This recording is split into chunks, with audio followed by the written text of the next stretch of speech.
Naglisod pa og dawat ang pamilya Bedwa sa kamatayon sa grade 8 student nga si John Lloyd Bedwa, kinsa nahulog gikan sa 4th floor sa school building sa KIDAPAWAN City National High School niadtong Pebrero 7, 2025. Nalubong na si John Lloyd apan nagpabilin sa hunahuna sa inahan nga si Belen ang pagtahap sa gidangatan sa iyang anak. Sakit yun kayo ma'am, sa pila ka tuig, 13 ka tuig na ko siyang galimahan. Sa isa ka pamilok, nawala lang.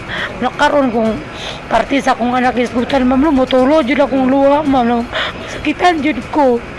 Pait kayo. Wala lang ka nang may numduman lang na ko ma'am nga kung sa akong ginabuhat sa iya kada buntag ya. Pag makita na ko yung picture, muhilak ko. Sakit ma'am, antod karon di ko kala dawat ma'am ba nga.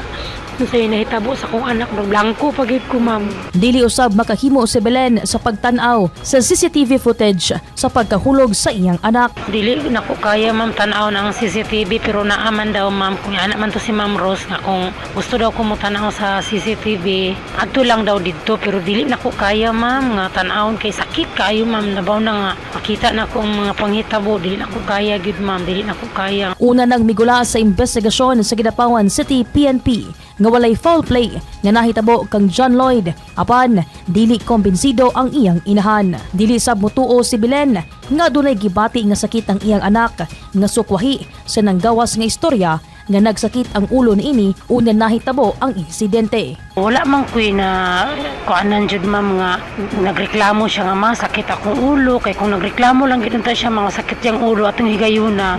Bisag exam pa unta ma'am dili na ko siya pukawon kung naa siya gibati kay mingon na siya nga mo absent wala man po na ko na siya ginapugos nga kuan dili wala man jud ko na ko naligo pag gani siya ma'am nagkaon nang lami jud dihang paminaw ma'am nga kanang kuan jud kay na di man jud ko lahi man jud nga kanang naibation kay luya basta kay makaingon jud ko ma'am nga wala gid siya nga sakit nga kanang nakahinumdum ko nga naisakit nga bation niya wala gid siya sakit ma'am. Tinguha karon sa inahan nga mahinabi ang duha ka estudyante nga kauban ni John Lloyd niadtong tungura. Mo gani unta akong gusto nga katong last nga kauban niya unta ay istorya unta to namo nga unsa gid ilang gistoryahan unsa ilang nakita nga last gyud nga nahitabo sa akong anak kung naaman sila didto ug gito akong gusto ma'am nga maistorya unta tong duha kay aron mahimutang na akong nauna ma'am ba kay sa pagkakaron ma'am no dili ko katulog ma'am ba maguna nga ning nanak ko nahitabo man sakit kaayo ma'am. Malaumon si Belen nga mahatagan og katin-awan